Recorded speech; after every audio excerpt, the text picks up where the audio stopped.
এটা পাওয়ার switch on হচ্ছে না, এটা সুইচটা অন হচ্ছে না, ঘড়িটা অন হচ্ছে না, কোনো সুইচ অন হচ্ছে না।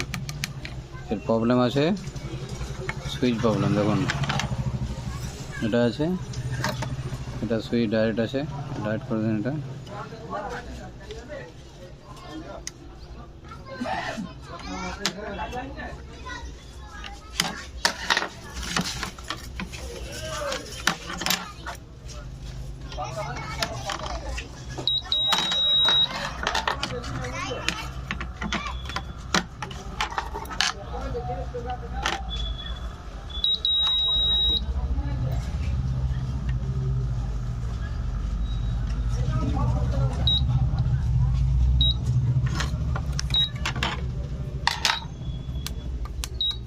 সব সুইচ খারাপ আছে, সুইচ চেঞ্জ করে দিলে হয়ে যাবে। ওকে, ডান।